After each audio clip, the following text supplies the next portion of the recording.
future record. Sorry? Sorry? That was just a notice saying that the writing's being recorded, Councillor. All right, okay. Well, I have to read it out to these people so they know what we are doing. So, yeah. Okay. The item 3 is basically the policing, but what I'm going to do, I'm going to juggle around the agenda because Les William going to go somewhere else. He's only got about half an hour with us. And what we're going to do, we're going to take item 4 before item 3, if that is okay with everybody else. Yep. Fine. Okay, yeah. So Les, you can kick off now and tell us what you've been doing and, you know, what is the situation with this street cleansing in our ward and basically the fly tipping and all that. You know, you can talk about anything you want to talk about. Then people will have the opportunity to ask you questions. I will ask you some questions anyway. So, you know, it's over to you. So you can kick off whatever you want to say to us. Okay, thanks for that, Councillor. Yes, I think last time we met, I advised that we got some new initiatives coming online. You may well have seen in your roads or heard in your roads that we got the mobile HWRC.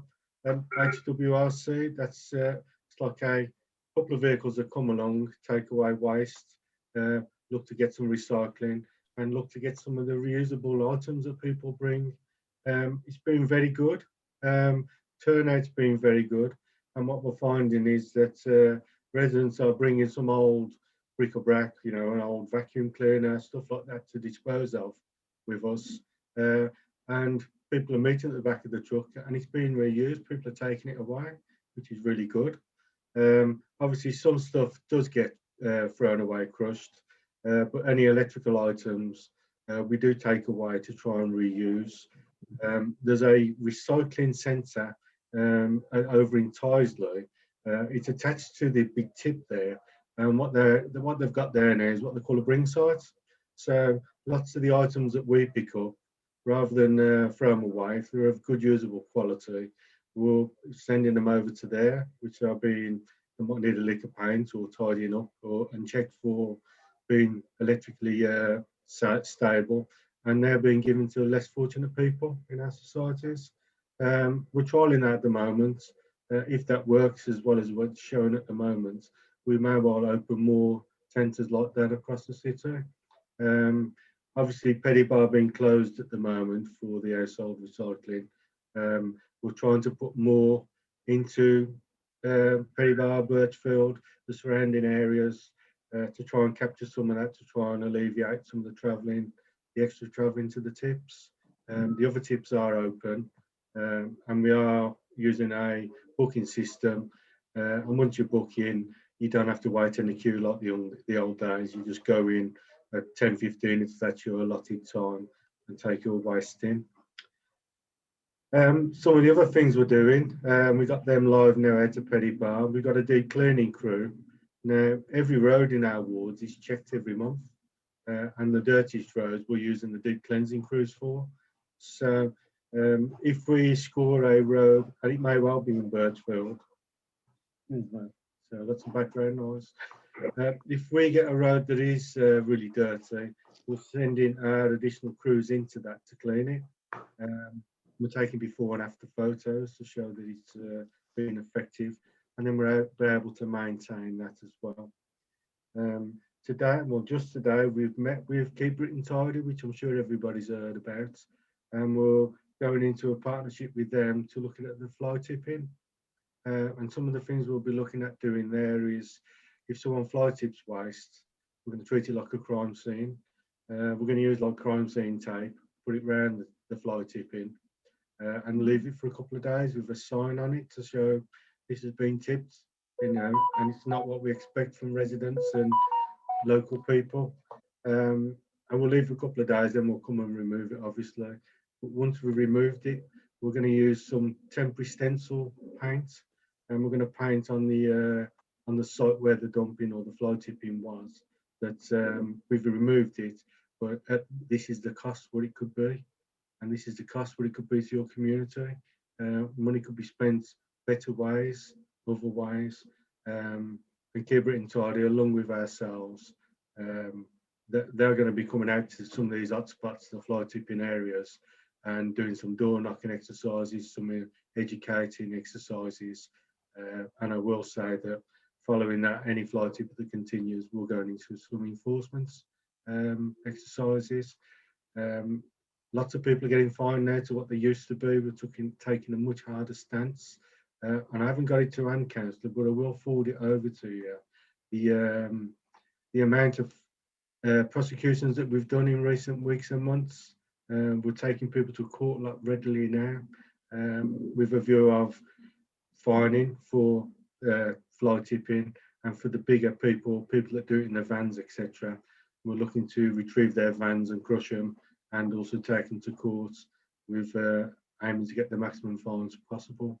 And I will share with you, UCAVs obviously separately, but at the next meeting, if you invite me, the kind of numbers and what that looks like, and where that's happening across the city. Penny Bar, as you know, is semi-closed now for our fleets. The refuse collection fleet has moved down to another site while we rebuild. Street cleansing fleet stopping on site, which is really good. And they're able to keep up with the normal scheduled cleansing. We are just going into now our busiest time of year, which is the leaf fall. And we brought additional crews in for the leaf fall. And they're just being dispatched now to target some of the really hot spots where we know the leaves fall first. So you'll start to see them moving around the wards. And then once the leaf fall's finished, we'll then go into the Commonwealth Games. So Birchfield is going to be quite significant on the map. And the Commonwealth Games will bring in a lot more staff, temporary staff, to give the whole area a real good clean-up, ready for the Commonwealth Games. And that'll be running from just after Christmas, early January, right the way to the games. So these are the things we're doing currently. If anybody's got any questions, I know, Councillor, you said you've got a couple. So far, I got one hand up, which is Mike Ty. I'll take Mike Ty before I ask you a question, Les. Mike? Just made a couple of comments. I put them on the text to say that my wife would be pleased that our microwave was not crashed, hopefully, yesterday when I took it round the corner, because she realised it was under guarantee. And also the guys there were very helpful, and lots of people turned up to that councillor yesterday. You'll be pleased to know the crusher broke down halfway through the morning because there were so many items. But thanks very much for organising that facility. Good.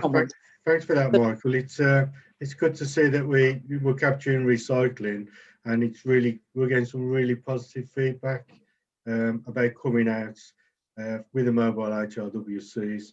I will say that we are slightly making some changes. Like with all new things, we tweak it. The hours that we work are 7 till 12 on that. All the hours we do it. We're trialling some slightly later starts, and some of them are going to be 8 o'clock, and we might look at 9 o'clock starts and just go further into the day. It's all driven by feedback. You know, we're getting some real good feedback. Lots of people are really enjoying and really getting involved with it. And what we're going to be also doing in the very near future is bringing in another initiative called Love Your Streets, and they're going to work with the local community again on the day that we're there. Thank you. Thank you. Right.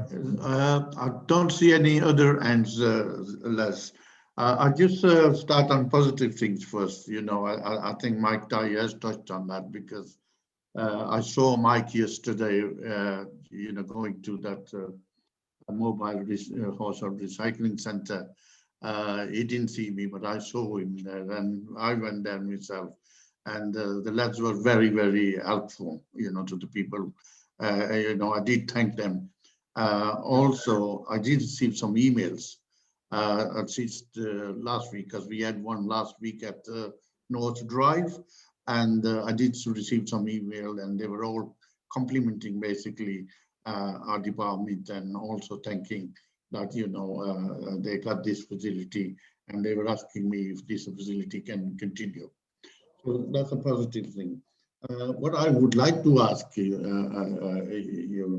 Les, I think you must have seen it in the chat, you know, we got some bungalows, you know, which belongs to housing department, right?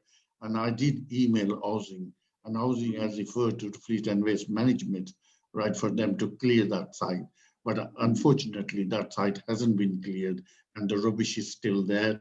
So can you make a note of that, you know, tomorrow, if you could ask just, you know, somebody, whoever you could liaise with, and see if that can be done. The other thing I wanted to say, it's the leaves we got in some of these roads we have. Now, leaves basically, if you go on Gibson Road, if you go on Bracken Road, if you go on Maxwell Avenue, if you go on, you know, what's called Redden Road and this Wycliffe Road, Desert Road, you would see pile of leaves everywhere, and they start getting muddy now, and they're getting slippery as well. It's making it difficult for residents or pedestrians to walk on them. So, you know, I think something needs to be done about that. So, you know, please, you know, I request that, you know, if we could have these leaves picked up. The one of the things, you know, the people in my ward they have this perception where they feel the resources from this ward are going out elsewhere. I know that that is not the case, but I know that not the case, but the perception are there because you know the service delivery is so poor. So that's why people have that the sort of perception. Yeah. Other thing, you know, the fly tipping, we've got a lot of these hotspots. You know, I can name you, you know, the Capital Road and Churchy Road corner, College Grove and Amstead Road. You know, you go further down in what you call Putney Road and Stamford Road, Robert Road and Churchvale. We got these hotspots, you know, where council is moving these dumped rubbish week after week after week, and I'm sure it's costing them a lot of money, you know, to clear those.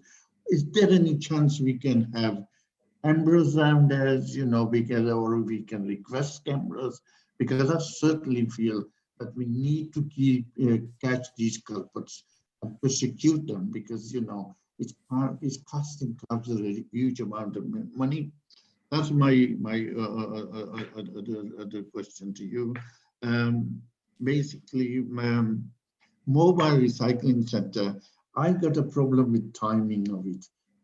The timing is 7 o'clock to 12. And you know, 7 o'clock people get up in the morning, you know, and some people have children, you know, they take them to the school and all that, and then they start getting busy and they might be at work. I think this timing need to look at, so if we can change the timing and give them, give the residents a bit more time rather than giving those 5 hours. I mean, I don't think, you know, they got that 5 hours because they might have other things to do and they only be using, you know, utilizing about 3 or 4 hours. That's the other thing. Basically, those are the things I want to bring to your attention. You know, basically the problem I have is with leaves and, you know, general sort of a street cleansing in the ward. You know, the sweeper is not being seen for some reason, and if they are seen, you know, they're not the proper job is not being done. So can you please address those issues from me? Councillor, just to feedback a little bit, I didn't get the location of your first question. I've got Gibson Road and all around them areas around the Leaf, yes, Gibson Road, yes. I mean, if I don't know whether you come around this area or not. If you walk down or drive down, you will see it's from one end to another, right? Yeah. The leaves are everywhere. The pile of leaves. They're not just you know, a few leaves here and there, but you see piles of them, right? Yeah. And the same in Bracken Road, the same in Wycliffe Road, the same in Redden Road. And you know, it's making it difficult for pedestrians to walk on. Yeah. I'll get here. I'll bring you in a minute. Yeah, I will take that back about the leaves to Justin, and I'll get a crew over there to have a good clear up. It's been a strange year really for leaves this year because we had such a warm, long summer, and it seemed to change quite quickly, and everything's fell out the trees. I know where I live. I live in Birmingham. My road's pretty well leafed up. But you know, Les, to be fair, I've been in Ascot Ward yesterday, right? I went out there and I drove around on some of the roads, and the roads in terms of leaves are a lot better than they are in my ward. Let me speak to the managers at the depot, Justin. I'll get some action there, Councillor. So they must be doing some sort of a different sort of a work there than they are doing in my ward. I wouldn't assume so, no, but let me look at it. I will say that, and I probably should have said this at the start of my update, that Pennybar at the moment is suffering with drivers or the lack of drivers, and that's through refuse collection and street cleaning. Okay, so you're going to take all these back to the man, right? Yeah. The last thing I want to say before I bring in Alga, because she had her hand up, is the fridges. Yes. You know, the fridges basically dumped on these corners, right? And they don't get picked up. You know, even if we report, they don't get picked up. Now, I was in our group meeting about 3 weeks ago, and our leader said that we are changing the system. So what we're going to be doing, we're going to be combining these what you call the service where we pick up dump rubbish at the same time we pick up a dump fridge. And that's not happening. Have we started on that or not? Yeah, I'm quite surprised to hear your comments on that, Councillor, because up until probably about 2 months ago, we had one fridge or we crew, we call it, but we've taken on a second crew to try and meet the demand. And from what I'm seeing, the numbers have not gone down, but we're getting to them quicker. So I will take that back to. If you would please. It comes out of my. You know, I'm not criticizing your staff or anything. You know, every time I go to them, they try to help me out. Mm-hmm. But I have experience, you know, dealing with these things. I know the fridges are not being picked up. And I think Alga will back me on this. Mike, I will back me on this because, you know, I have reported a lot of these real fridges and they're still there. Yeah, just the last word on that, because I know Alga wants to come in. Okay, I shut up now and I bring Alga in. Alga? Thank you, Councillor. Hello, Les. There's a fridge on Wellesbourne that's been there for over a week, and it's now been filled by other rubbish. So I have reported it, and our councillor has. The housing land that councillor referred to is on Church Vale, next to the bungalows, the council-owned bungalows. There's been a pile of rubbish there now for months and months, and I know councillors reported it, I've reported it. Walking down this morning, I saw 4 rats running in and out of the rubbish. The property next to the bungalows is currently being renovated. It was actually raided by the police because it was a cannabis factory at one point. So there's quite a lot of palaver going on. But I and other local residents who live in that area suspect that it's the renovations of that property that's causing a lot of the dumping. And of course, people just dump on top. Rainbow Laundrette is a favourite dumping spot, and that pile, I've reported it twice now. The email I get back says it will be cleared within 3 to 4 days, and it just gets added on and added on. But counterintuitively, Church Vale Triangle, which is another grotty spot, seems to be cleared on a regular basis without it even being reported. So it's trying to get that balance right all the time, isn't it, I guess? But yeah, that pile, Les, next to those bungalows is actually hugely unpleasant. It is now. Alga, I mean, you may or may not know, you mentioned housing land. Are they housing properties there, or that piece of land? They're owned by the council, the bungalows, yeah. Right. So let me take that back, because part of the partnership working and we're building now is when we're doing the mobile HRWC and when we're doing our days out, etc., we're inviting people like Housing to come in, because we can really make a road clean, but it can be let down by a few housing properties that we wouldn't normally touch. Yeah, So we're inviting Housing to come yeah, with us. Les, there's also been a portable toilet outside one of those bungalows. Mike, correct me, at least 2.5 years. It's just been there, and I just fail to understand what's going on. And it's nice. So Let me get it looked at, because that's one hell of a renovation, I would say, 2.5 years on a bungalow. yeah, Let's get it looked at, and let's Okay. get some action taken down there. please, It's good thank that you. we're cleaning around the triangle regular, but Yeah, it's the gut spots around the triangle that are not ours that are letting it down a bit, I'd argue. yeah. So let's look to see what we can do about getting others to do their Yeah. bit to. Can I to- ask you as well, Les, sorry, about drain clearing? Is that your responsibility or is that Amy? You may or may not know, I think I might have said it at a previous meeting, our department has sort of evolved a bit, where Right, housing used to be part of us. Now housing is its own entity, but we've brought an amount of city engineers in with us now in city operations, what we're now called. So we're starting to build the contacts and the friendship. We can get to drains as well now okay, from street scenes. So yeah, to get one, and the way I want to sort of do it is, lots of roads in Birmingham are very heavily parked up, and the drain cleaners can never get to do them. yeah. I want to do days where we say, leaflet the properties or the road, we're coming out, move your cars, we're going to sweep your streets, get all the detritus up, clean your drains, because that's how it should work, dare I say. You know, we might only come to that road once a year, but once a year should be enough to keep on top. Yeah, Or better than what we're getting now, we'd probably argue. yeah. But if you got an example, give it me and I'll try and see what I can do. Bottom of Wellesbourne, Wakemeets, Church Vale, that's blocked and perennially just floods and causes quite a lot of flooding there. But I'm wondering actually, Les and Mike, if with your permission from Forum, is whether or not we can start collecting some soft information from our local residents about where we know things are, and start keeping a log of some sort, because most of us know bits of the ward very well indeed, and councillor knows the ward very well indeed as a whole, but there are particular grot spots that do need a particular attention, and also particularly where there's flooding. I think down in, can you remind me, Mike, is it one of the unadopted roads off Putney? There's flooding down there quite often. You got your mute on, my dear.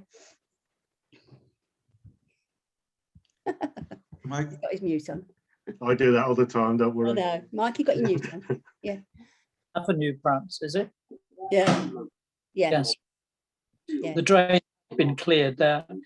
It's an unadopted avenue. Yeah. So Severn and Trent or council don't like going down there. Let me see what I can do, Olga. I mean, Yeah, I can't make any promises for unadopted. No, of course. Okay, that's fine. I don't see any other ends, you know, where people want to ask you a question or anything like that. There's just one thing, you know, when we started these service of mobile household recycling center, I was told that we're gonna have it once a month, but it looks that I'm not complaining, you know, I'm happy that we're getting, you know, more frequently. No, I think the next one we're having is on the 18th. 18th of November. So are we going to get every week and a half or 2 weeks time? Or? Yeah, I think like with every initiative, councillor, we're targeting the most needy areas. All right. Okay. And that might upset some ward councillors because they might not need it as frequently as what some others might. No, So, we do need it. We've identified our most needed wards, and you will get a more frequent visit. Okay, that's fine. Thank you very much, Les, with this year. I don't think anybody else wants to ask you a question. Only John Rose is saying that you should ring him on his home line number. So if you ring him tomorrow, or if you, John, you want to ask question? Yeah, I'd just like to point out the Okay, all right, okay. comments. Yes, thank you, councillor, and sorry I'm late. No, don't worry. And thanks to Les. Right, okay. Sorry, John, Right. before Is it trade waste, is it? What's your question, Les? No, not Les. John. I haven't got his question. It just says, Les, please call me about a trade waste issue. Trade wise, yeah, he's asking you to ring him tomorrow. Yeah, or ask Yeah, Carl, them both. I've picked out your number at the chat, John. I'll give you a call Okay. at some stage tomorrow. Okay, Nice to see you, John, as well, by the way. It's been a You're while. a gentleman. yeah, I've good. been called worse. Okay, then we move on now. Move on to the next item with the local policing update. We have with us Sergeant Jones with us this evening. And can I ask you, Sergeant, to if you could update us what's going on in our area in terms of policing? Unmuted. Yeah, hello. Yeah, I'm Sergeant Jones, as I explained earlier. I'm the King Standing Sergeant, so not too savvy with the Birchfield and Lascelles, but I've been asked to stand in today and provide an update in the absence of the other supervision. So they have given me a few items to talk about and just to update you with some of the work that they've been doing. Hmo Forum is a new forum that they've started to work with. So that's working with the partners, the different owners of the HMOs to address the issues that the HMOs bring. Obviously on the ward there are many HMOs that are popping up here, there and everywhere, and we do get lots of issues with some of the residents. So it's about making sure the right help, support's put in place and that we can follow up items and deal with any antisocial behaviour that's caused by their residents and work with them to obviously try and stamp the issues out. That could come in relation to the rubbish and the waste and stuff as well, because obviously we do see that around the HMOs, and it is a transient community. It's different people coming and going quite often, so you could argue perhaps they don't care much for the community that they're in. So it's about the education and working with the residents around that.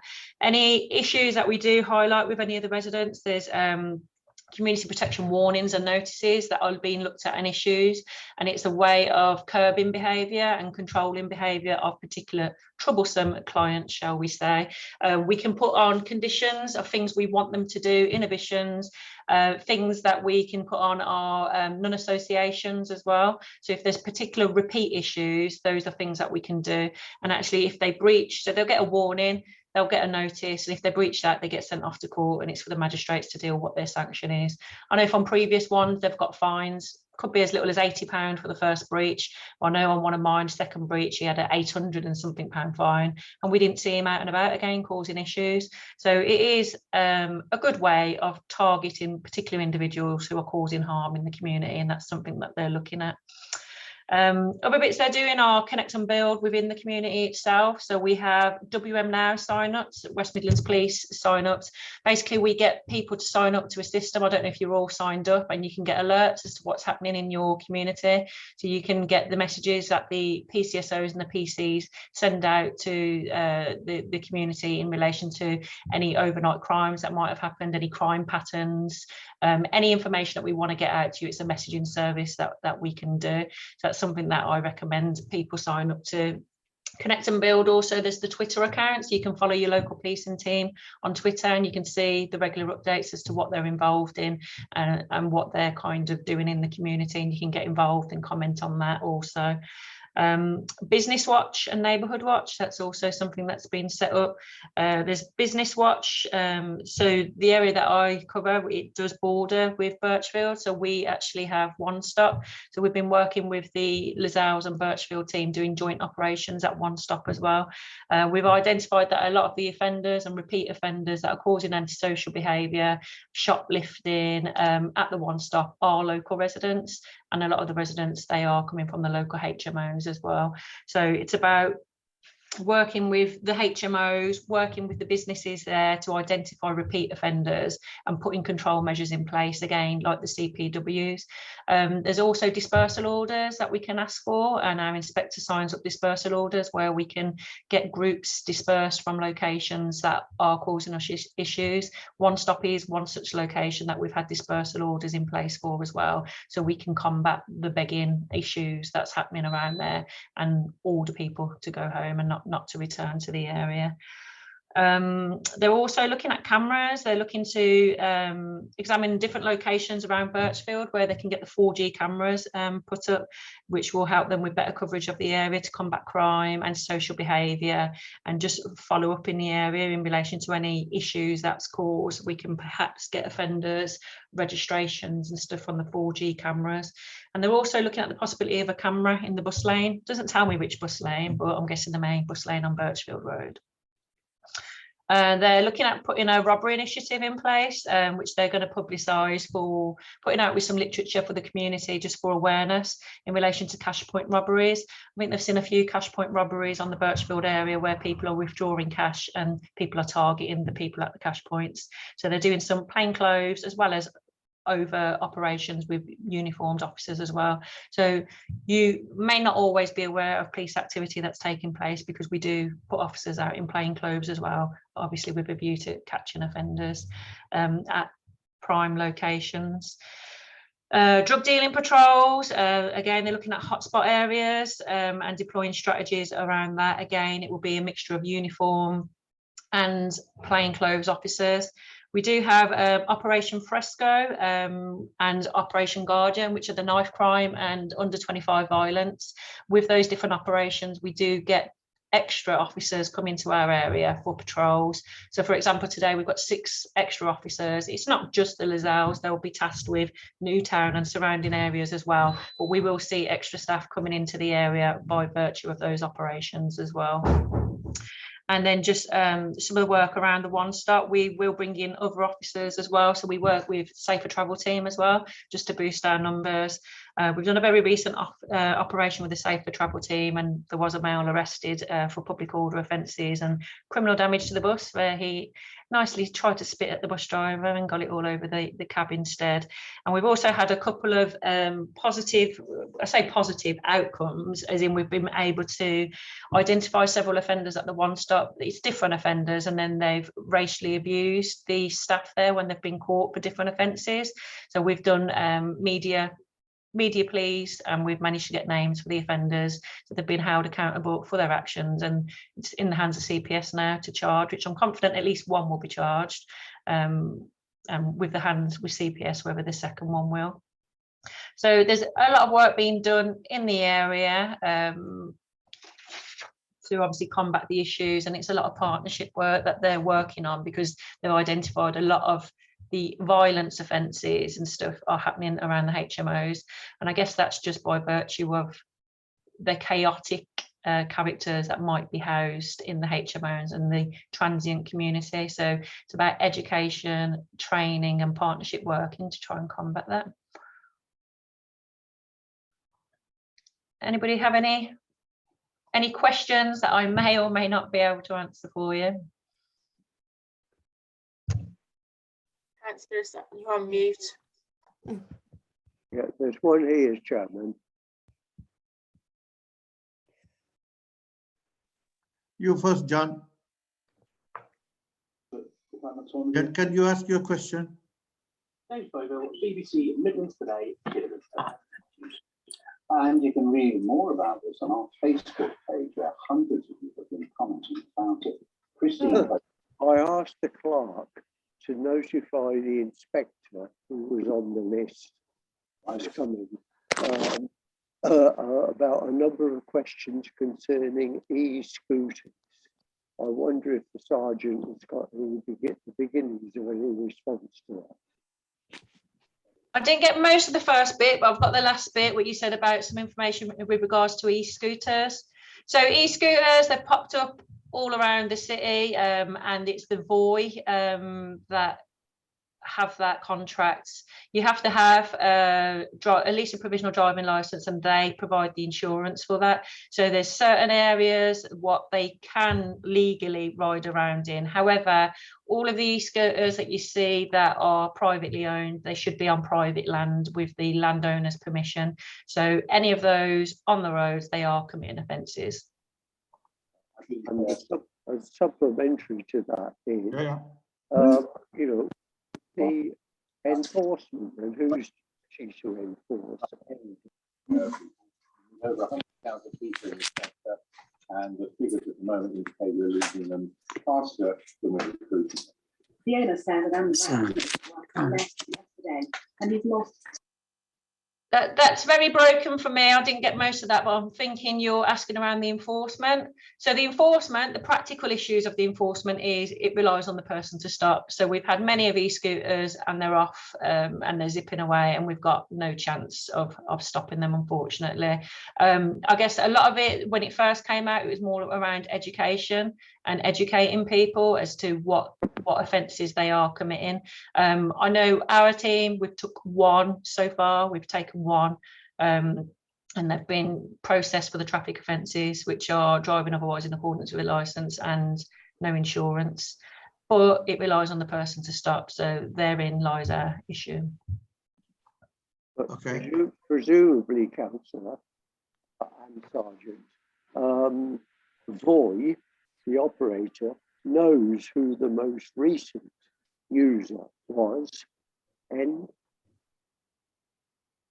Yeah, so that's for the Voy ones, which most of the time you can't start a Voy one unless you've got a driving licence information to put into it. It won't let you, and you've got to set up a bank account to do it, to pay for it. So those ones, they're legal, they're allowed to be in the city, they're insured on whatever areas they're dropped off in. So those ones are fine. It's the privately owned ones that are committing offences because they're uninsured. it's the Voy ones I refer to. Whose duty is it to round the scooters left rail street corners, presumably with flat batteries? And Yeah, so it's the owner of the company, so Voy Scooters, and they do that. You'll see them around, zipping around on the scooters themselves, and they'll collect them and round them up and stack them where they want them. Okay. surprises me. Mike, you're next. Yeah, Sergeant, could I ask if when you meet your colleague sergeants next, you can make the point that we do not receive acknowledgements of information that is sent by email. I did point this out to the inspector once, and he said he would remedy it, but it still seems to be happening. So people give me information, I pass it on, and then they'll say to me, what did the police say? I said, well, we've had no response, so I can't give you any feedback. Basically, an acknowledgement, either that it's useful or it's not useful, would be appreciated. Okay, so we're Lozelles, I think, yeah. If I give some advice around that, what I say to my constituents are, any information, if you go via the Crime Stoppers, because there's a staff member that's paid to input that information and it comes straight across to our system already. It's appreciative that you're giving us information via email, but what that then does is take a uniformed officer who then has to read your email and submit that intelligence into the system. But it would have already gone in the system by an admin staff at Crime Stoppers. Then we review it overnight, we put our area in, we put the date, and that intelligence will be there for us. So that's a better way of feeding the information in, where you're not taking the uniform officers off the street. And if you imagine, it's not just yourself, we have many people, many competing demands. If we're going to spend our time replying to emails, we're not out there, and I trust everybody would prefer us to be out more than tied to our desks. So I would advise constituents to use Crime Stoppers. They can do that anonymously. They can provide their information should they wish. And if we want to then ask for further information on the information you provided us, we'll have that information within the intelligence. If they want to remain anonymous, it just says anonymous, and it will tell us about whatever it is you're reporting. So do I say to the informant then that if we haven't had a reply, we assume that the information is not of use? Well, no, because that's difficult. We can't reply. So I think, say if you tell us about a cannabis factory, we're not going to tell you we're going to go and get a warrant, because we don't want the community to know we're going to get a warrant. You'll then see on the Twitter when they've put pictures on to say we've recovered 300 plants at a property today in Lozelles. Okay, I get the point. Okay. Okay, thank you. No worries. Thank you. I don't see any other ends. Yes, Olga. Yes. I've just popped something in chat, but it'd be really helpful if you officers or whoever could pop down to Churchvale shops a little bit. There's been some quite aggressive begging going on down there. and there is a cash point machine there, and there's 2 individuals that have been hanging around. But the lady in the paper shop who's there sort of very early on in the morning on her own is getting quite anxious, and she's taken to locking the shop. So it'd just be helpful if a bit of a presence just to walk around and, you know, see that you're seen. No you know. worries. I'll feed that back and I'll let them know. Thank you. Yes, while you're all there, you know, I received something from the licensing department earlier today, saying that, you know, the convenience store on Church Way, number 43, they have applied for variation in opening hours time for alcohol sale, and also the convenience store can be open till midnight or something like 11:30. So what residents thinks about that? Do you think that we should? Is that the one next to the factory, the car place? By the car place, yes. Oh, Yeah, so a I lot of don't people know. aren't happy about that. Yeah, so if you're not happy, then I ask you to, if you could put a objection to that. Well, I'll tell you what, if you could send us the information, Yeah, and then through the forum, we'll get the information out to residents, because I know yeah, there's yeah. been I will do the same, and some low level ASB, yeah, from the flats above there. Yeah, I'm just saying that, you know, if the police can do the same as well, because Yeah, that'd be good. if this gonna stay open until about midnight, you know, then there might be some issues there. Yeah. That should come through automatically from our licensing department to the respective neighbourhood sergeant, but I'll obviously send them an update with this meeting and I'll just let them know. Yeah, the last thing, Sarge, I want to mention is I received some report about this prostitution taking place on Heathfield Road and Heathfield Avenue, Redrun Road area. It was a big issue there at one time, but then it just went away, but it seems to be coming back again. So if you could look at that, please. We are aware, and actually from there yesterday in the early hours, we ended up arresting, our team got caught up with it on their way through back to the station, ended up arresting somebody, and he did have a prostitute in the car with him. And he ended up getting arrested for other offences because he had a knife in the car as well. And he's been charged for that today, actually. So we are aware, and we'll feed that back to the team as well. That's good.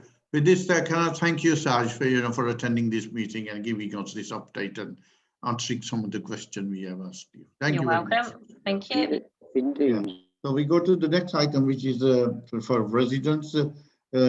Any matter of local concern which you want to raise at this stage? Mike? Mike? Yeah, just unmuting. Sorry to keep hogging this. I did ask for an agenda item on the hashtag Birchfield chaos. I happened to bump into the other day as I tried to get down to the one-stop shopping centre. There was a great crowd of yellow-jacketed, white-hatted gentlemen. Amongst them was the cabinet member for, is it transport or something? Transportation, yes. Yeah. So when I tweeted the picture, he responded to say that they were around having a look at what was what they'd spent their money on. I didn't get a chance to mention to him how difficult it is for ordinary pedestrians to get into the one-stop shopping centre or to catch a number 11 bus, for example. Well, you know the scene. I'm sure you do, Councillor. I'm sure you've been down there. I have been there, yeah.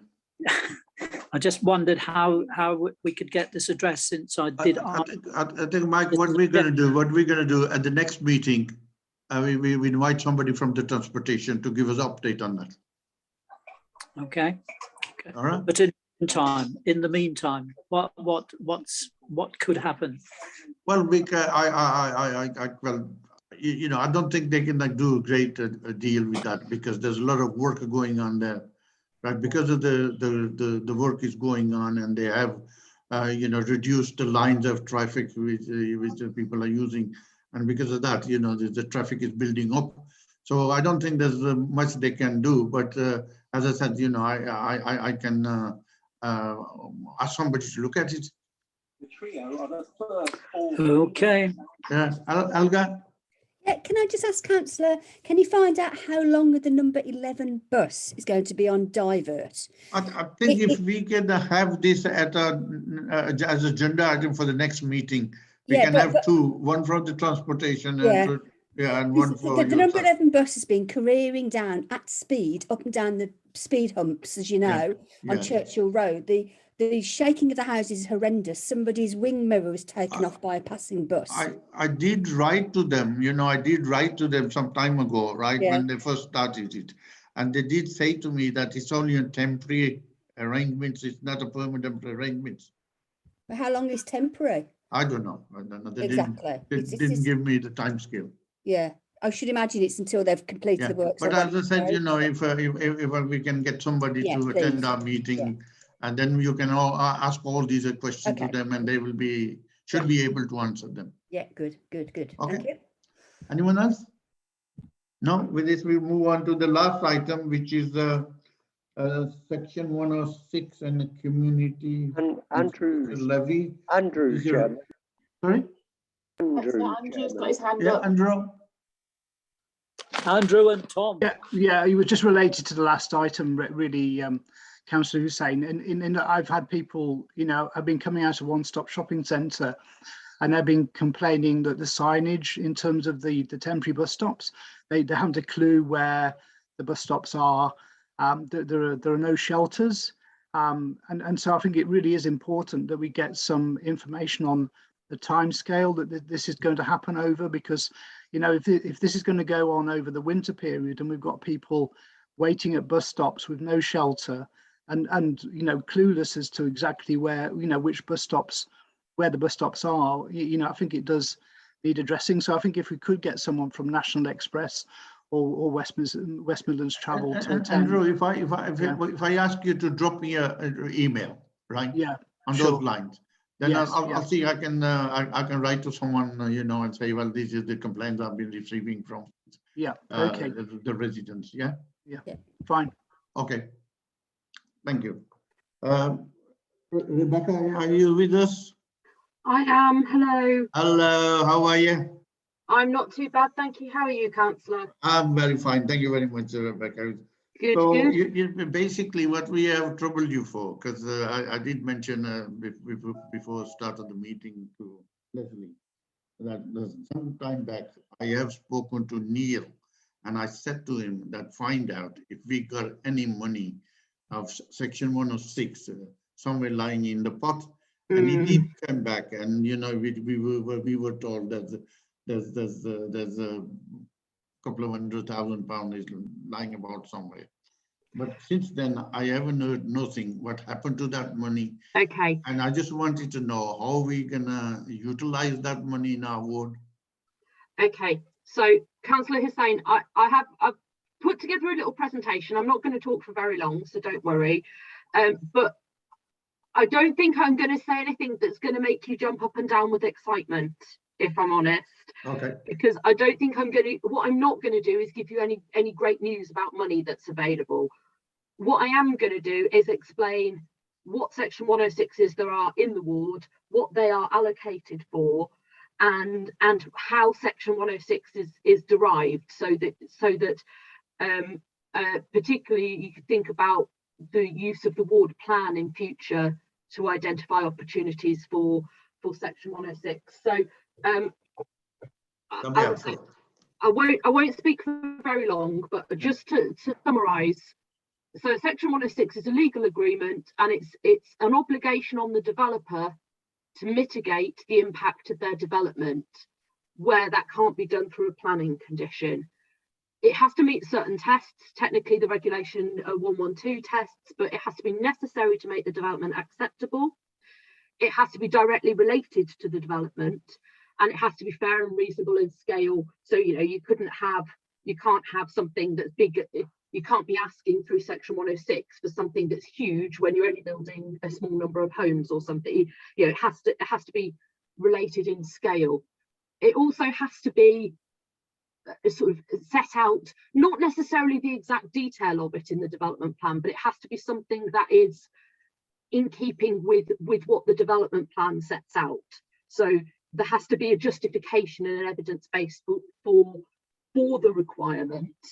And our planners do have to consider all of the asks of a development, because if someone's building 30 new homes, for example, they've got to consider their affordable housing, their open space, potential impact on school places, potential section 278, which is the highways requirements, so fitting, basically tagging a new development into existing roads. So there's a whole host of things that have to be considered, and we have to consider also the impact of that on deliverability. So that's kind of a very quick summary, and I can share these by the team later if that's useful to people.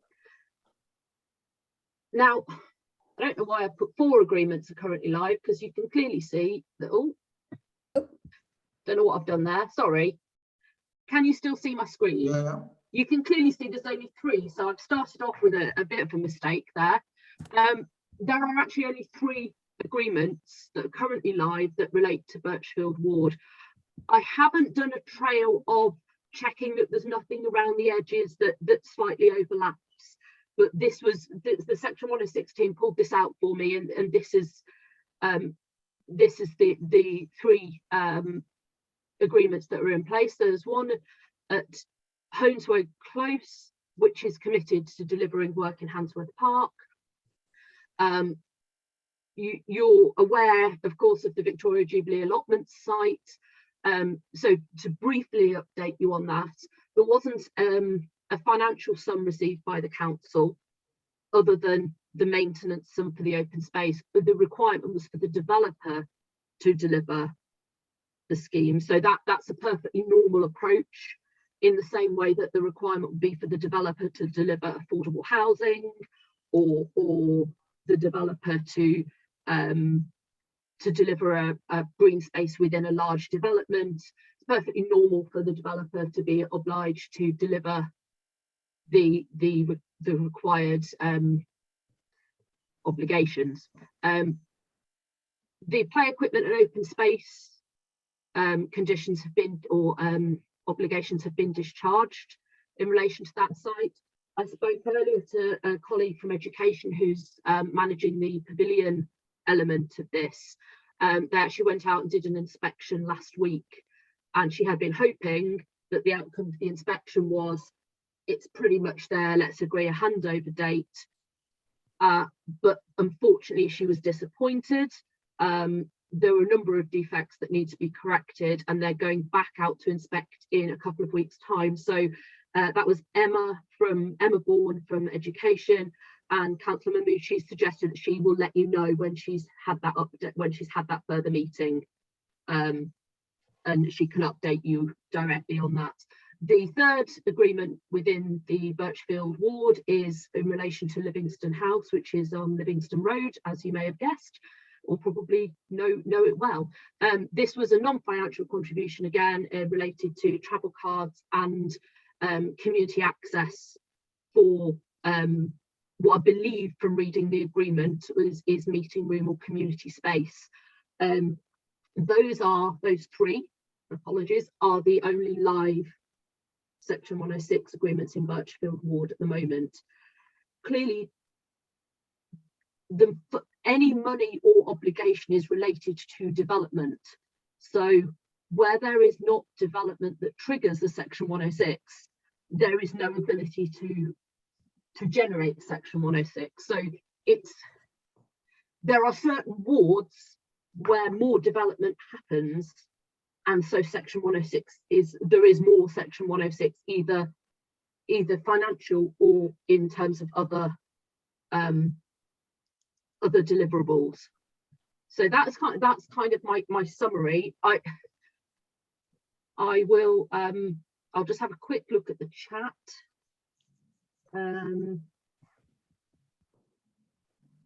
Jubilee allotments. So Helga, that's hopefully I've updated. Yeah, thank you. That sufficiently.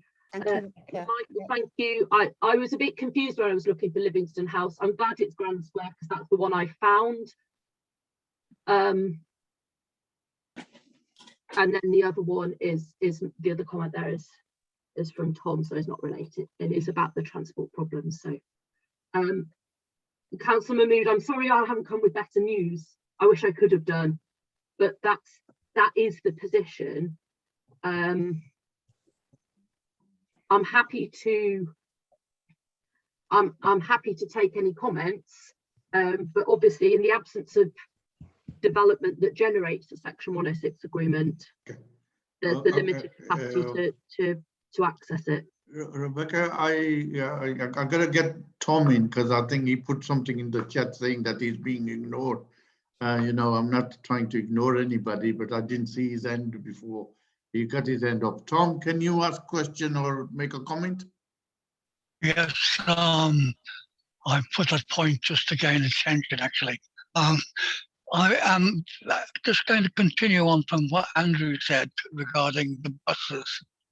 We no longer have either number 11 bus service or number 54 bus service travelling along Wellington Road to Berry Bar, which means that a large number of people living in that area no longer have transport to the one-stop shopping centre. I have heard this is a temporary measure, as the buses are now diverted along Churchill Road, Helga has already said. But does a temporary measure actually mean that we have to wait until the completion of the Commonwealth Games before we get back to normal? Well, that's how it looks at it, Tom. Yeah. In the meantime, a substantial number of your constituents are having to walk many miles to get to the shops. Yeah, but this is why I'm saying that at the next Hmo Forum meeting, I'll get somebody from transportation to answer all your questions. Right? I'm not in a position to answer all those questions because, you know, there's a lot of work being going on there, a lot of lines being closed, you're right, and the traffic is building up, you know, and there's a lot of barriers, you know, lines are here and there, you know. But I can't because I'm not involved in that much. So I understand, Councillor. I understand, Councillor. I understand that, Councillor. Of course, the question was being asked at a time when you were, in fact, addressing this particular subject. Yeah. It's unfortunate that it's come up now later. Well, we can ask that question, you know, I can ask those questions to relevant people. Yes, I can do that. Well, yes. That's why I ask Andrew to send me an email so we can get the ball rolling on that. Okay. All right. So thank you next. Mike, you're next.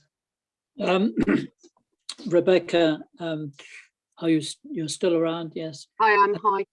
Yeah. Grand Square is an interesting HMO with quite a number of well, each room is dedicated to a single person. And anyway, the point is that they had an agreement many years ago. Council will know this, to with that Section 106 for a community room, which has not materialised or happened. So, what is the reality of persuading the owners? Have gone well, long since gone bankrupt. I don't know who the current owners are or what the legality of that is. But the original owners are not around anymore. And one of the housing associations is in Newcastle, I discovered. Okay, I'll take that back to the team, because if they're not complying with their Section 106, then they're actually in breach of their planning. Yeah. Can I supplementary to that? You mentioned that housing schemes. How small do they have to be? Is 5 houses, for example, is that something that could attract 106? There would have to be a justification for the particular elements that the Section 106 would fund. So it wouldn't attract affordable housing, for example. It would depend on the location. It would depend on what the surrounds were, what the road junction requirements were. It's not a kind of well, if it is a standard formula, but you have to look at the surrounds and understand what the different requirements of that site to make the point, I suppose, being it has to be something that makes the development acceptable. So would the development be unacceptable without the section 106? So it's very much on a site-by-site basis. So when somebody submits a planning application and they run out of time, as it were, on their fulfilling the conditions, how can this 106 be generated at that point? The section 106 has to be agreed in order for the planning application, for the planning consent to be granted.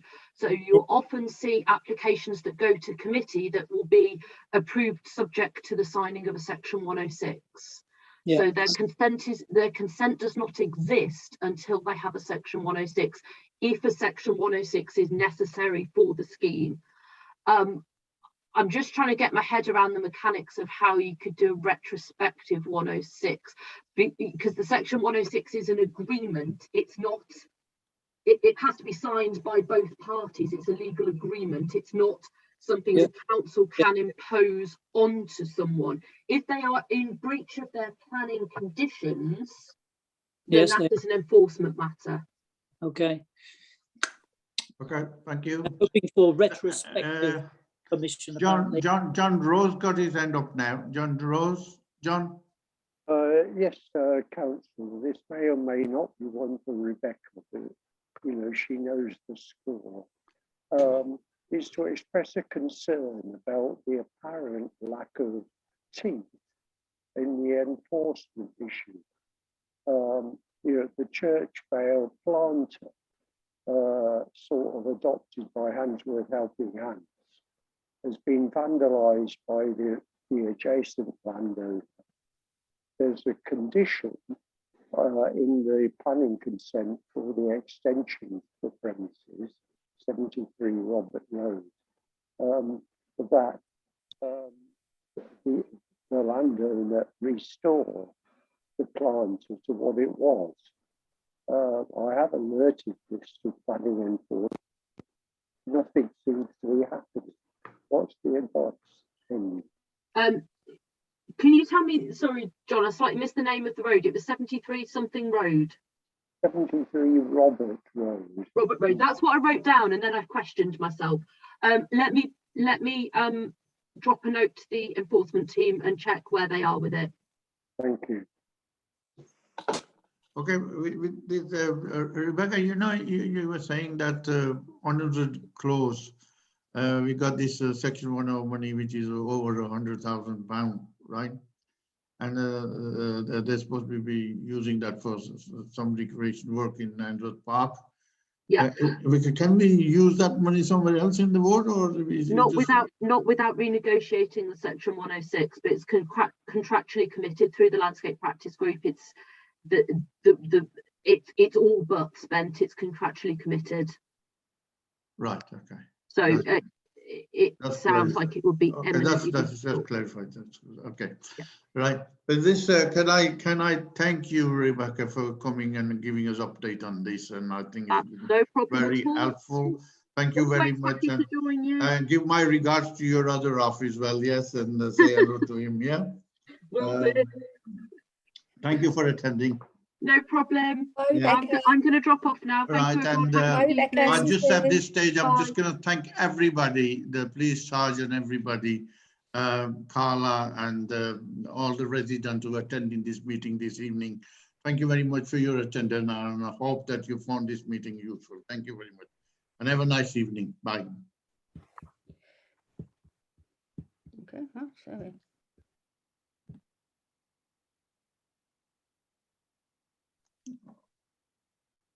Okay. Night, Councillor. Yeah, Leslie. I'll send out the any of the email addresses or actions tomorrow to all the residents. Yeah, if you can do that, you know, if you can send an email to someone in transportation about that chaos they're talking about.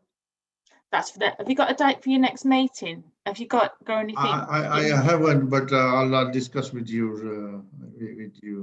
I think we got 2 items on the agenda anyway for next meeting. Yeah. Okay then. Yeah. Well, Yeah. have a good evening. Night, Mr. Rose. Good night, young lady. Good night. Yeah. Yeah. Good night. I'll see you soon. Okay. Okay. Bye bye now. Yeah. Bye. See ya. Bye. See you everyone. Both of you. Yeah. Bye now. Bye. I'll